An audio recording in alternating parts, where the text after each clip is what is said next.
Eu acredito que para todos nós que vivemos a dinâmica do Evangelho, para nós que resolvemos pautar a nossa vida na perspectiva do Evangelho, é sempre tempo de luta. Porque esta é a principal ação de Deus em nós. É nos encorajar para a gente dar conta da vida, é nos encorajar para que a gente não se entregue nos momentos das dificuldades, dos problemas, das lutas. E é por isso que todo cristão é sempre um batalhador. E a gente está vivendo uma época de final de ano agora, né? Nos aproximando do Natal, do fim do ano. Às vezes o presente de Natal que nós podemos nos dar é uma boa decisão, uma decisão acertada a respeito do nosso futuro. Quem sabe o presente de Natal que você esteja precisando se dar seja esse: mudar os rumos da sua vida, fazer escolhas mais saudáveis, não desperdiçar a sua vida com aquilo que é nocivo, com aquilo que não lhe faz bem, fazer a opção por sentimentos nobres, buscar as coisas do alto, deixar de ficar mergulhado nas mesquinharias que são tão próprias dos nossos dias. Conceda-se este presente de Natal, conceda-se esta oportunidade de final de ano, de você dar um novo rumo à sua vida, ainda que isso possa contrariar algumas pessoas, com sabedoria, com discernimento. Às vezes é contrariando o outro que nós conseguimos acertar a harmonia interior que às vezes está perdida, porque nós estamos fazendo tudo errado apenas para agradar o outro. E isso é uma infantilidade, né? Nós muitas vezes somos infantis assim. Eu não estou dizendo que você tem que desconsiderar o seu papel, a sua importância na vida do outro. Não é isso não. Estou falando daquelas amarras que nós permitimos que coloquem em nós pelo simples fato de agradar o outro. É claro que é bom a gente agradar o outro, mas a gente tem que agradar o outro do jeito certo, não comprometendo a nossa vida. Quando você percebe que você está comprometendo a sua realização só para agradar o outro, você corre o risco de estar cometendo o pior de todos os pecados, que é desperdiçar a vida. Você, nós ainda não chegamos nem na metade do conhecimento de tudo aquilo que nós podemos como gente. É isso que nos sustenta, é isso que faz a existência ser suportável, porque existir não é fácil. Sentir esse corte existencial diariamente, a nos doer, a nos desafiar. Por quê? O desconforto faz parte do processo. Ninguém nos prometeu que seria fácil. É aí que entra a experiência da confiança. É aí que entra a bonita experiência da fé. O papel da fé sendo um pano de fundo para esse existir que é tão conflituoso, mas ao mesmo tempo é tão prazeroso. Eu confio, porque eu me sinto, me experimento, cuidado por uma força superior, que não tem o papel de facilitar a minha vida, de torná-la isso ou aquilo, de fazer com que meus caminhos fiquem mais breves, menos distantes. Não é assim não. Seria uma ingenuidade da nossa parte acreditar que Deus vem para facilitar a nossa vida. Deus vem para nos fortalecer. Por isso que não cabe preguiça no processo existencial. Ainda que você não acreditasse em Deus, se você levasse a sua vida a sério, já seria o suficiente para você convocar a sua coragem e não admitir a preguiça na sua vida. Na preguiça ninguém chega a lugar nenhum. O meu esforço, que é todo o meu empenho do meu dia a dia, da minha vida cristã, porque não existe vida cristã sem essa outra dimensão humana, não é? Que é o esforço, que é a garra, a dinâmica que eu coloco, as atitudes que favorecem o agir desta graça em mim. É a união dessas duas forças, minha gente. A graça divina com o esforço humano, me capacitando diariamente para que eu tenha coragem de dar conta da minha vida. No primeiro momento, em ter coragem até mesmo de descobrir onde é que eu preciso mudar, o que é que eu preciso fazer para que esta minha vida seja satisfatória. Porque eu acho que no fundo, o que nós desejamos é isso, é tornar a vida uma atividade satisfatória.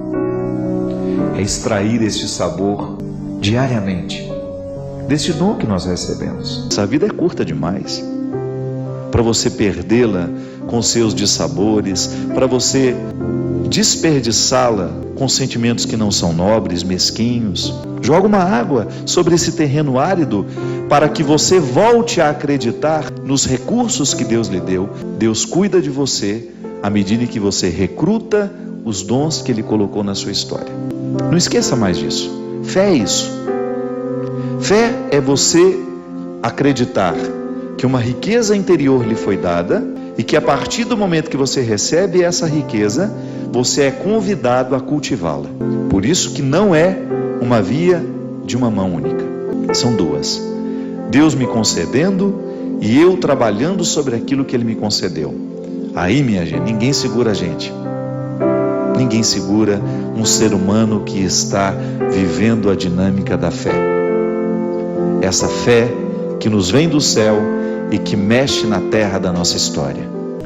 Mas a gente erra, padre, erra. Mas eu acho que o nosso empenho é caminhar para errar menos, para a gente ter condições de acertar um pouco mais naquilo que nós estamos escolhendo. Quando você sente que existe uma situação nebulosa, oh meu Deus, em qual caminho eu agora devo me colocar? Qual é a perspectiva que eu agora devo trazer para a minha vida? É a hora da oração, do aconselhamento, da direção espiritual, né?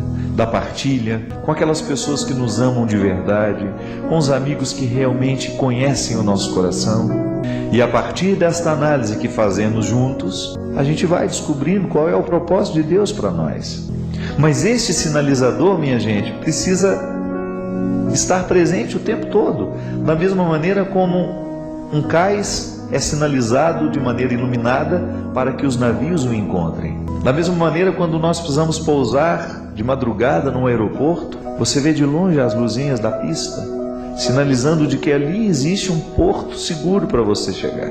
E essa é a luta do dia a dia.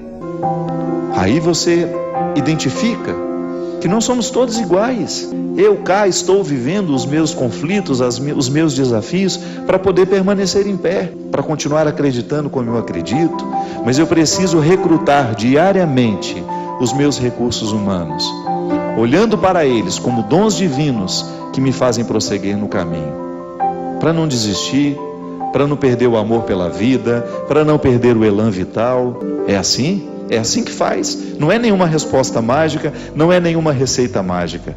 Mas se você quiser dar significado aos seus dias e viver a sua vida com um pouco mais de leveza, você terá de recrutar todos os dons que Deus lhe deu diariamente. E se estiver num terreno árido, se esses dons estiverem colocados em terrenos áridos, faça o seu esforço de jogar uma água sobre eles. Como é que a gente joga água sobre os dons? Abrindo mão daquilo que é negativo, prestando atenção nas coisas bonitas da vida, sensibilizando a sua alma com uma música interessante, com um poema que possa fazer bem ao seu coração, com uma leitura que possa ajudar a abrir o seu horizonte. Um livro faz tanta diferença na nossa vida, minha gente. Mas um filme que possa fazer bem ao seu coração, à sua alma. Ali, sem perceber, você está jogando água sobre essa terra árida. E Deus nos encoraja o tempo todo a olhar para isso. Eu não tenho perdido a oportunidade, sabe? Tenho ficado muito inquieto com as minhas demandas, né? Preciso estar feliz.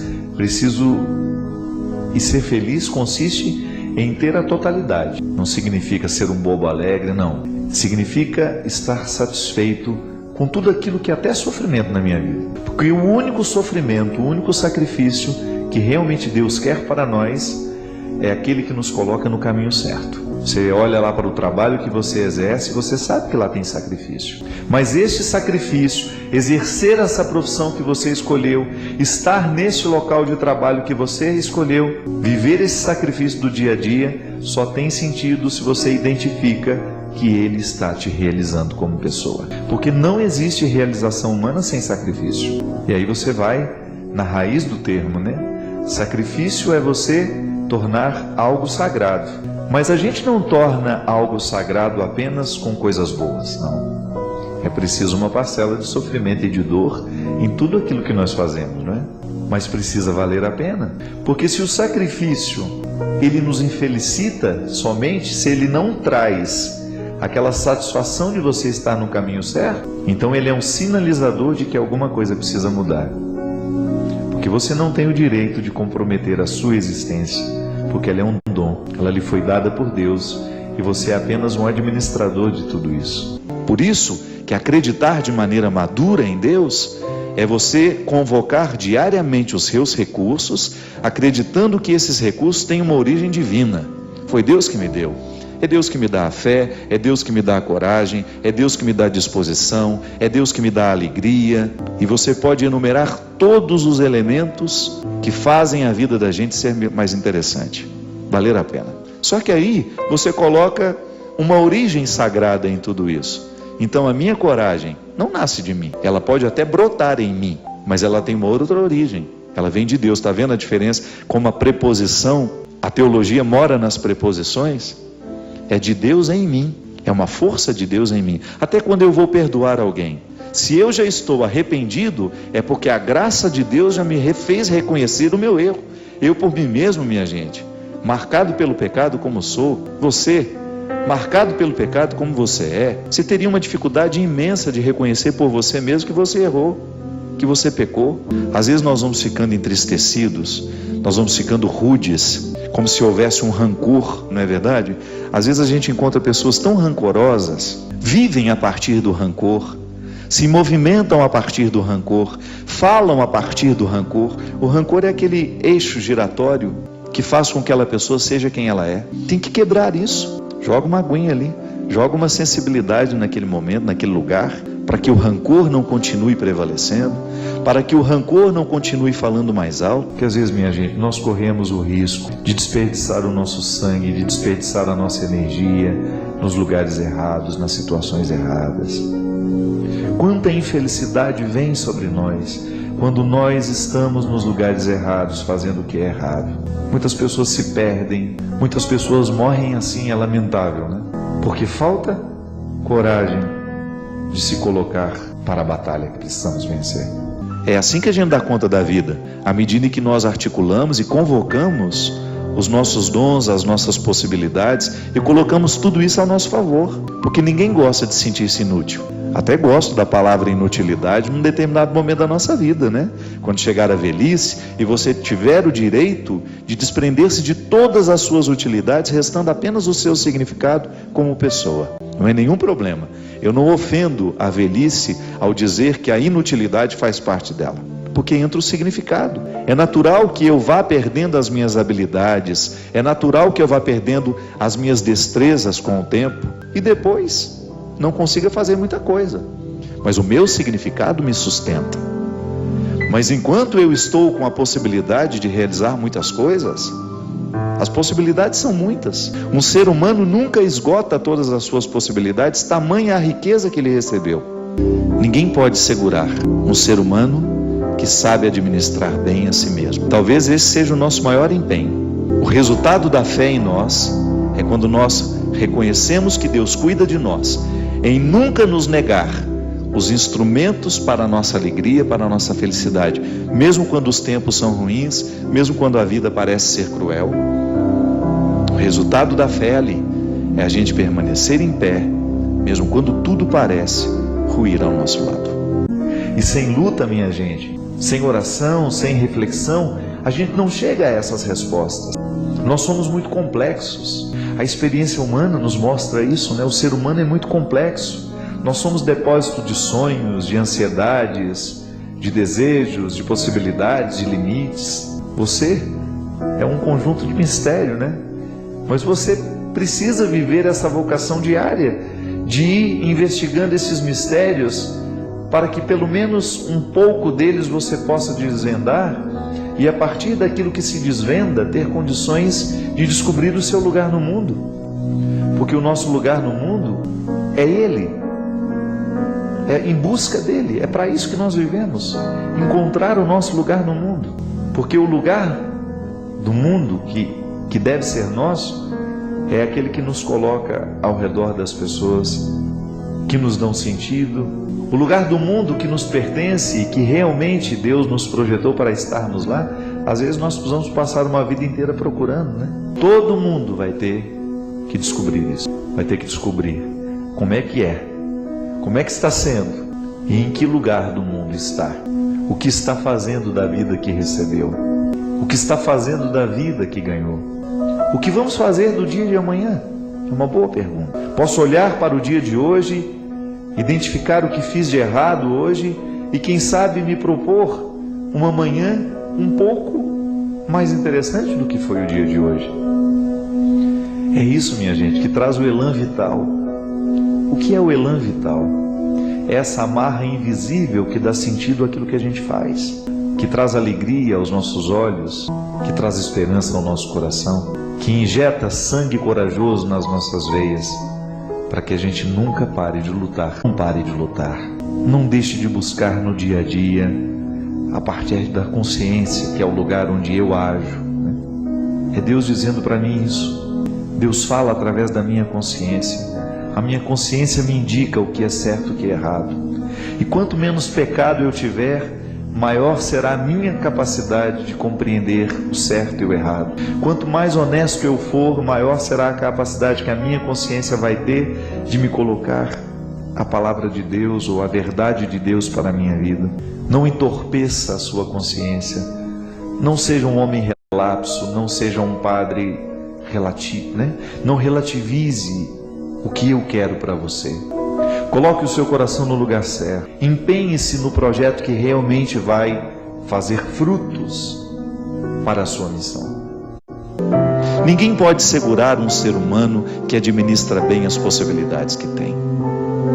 Ninguém pode segurar um ser humano que optou por ser bom, que optou por fazer a bondade lhe dada como um dom sagrado frutificar, florescer, porque todas as pessoas que estiverem ao seu redor serão beneficiadas com a sua bondade.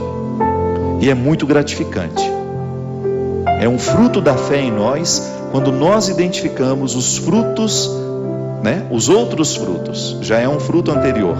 Deus me concede esse fruto. E quando eu me alimento com esse fruto que Ele me deu, eu começo a produzir outros. São desdobramentos. Essa fé nunca termina. Porque a partir do momento que eu sei que sou cuidado por Deus, e na experiência de saber me cuidado, eu começo a agir respondendo com o cuidado que eu preciso ter com aquilo que me deu. E aí, nós estamos vivendo a dimensão mais profunda do processo de fé, que é justamente você sentir que Deus transforma a sua maneira de se enxergar, Deus transforma a sua maneira de enxergar o outro, Deus modifica a maneira como você olha para o mundo. É por isso que a vida bem vivida, ela é sempre frutuosa, porque ela desperta nos outros como se fosse uma corrente do bem, né, acontecendo.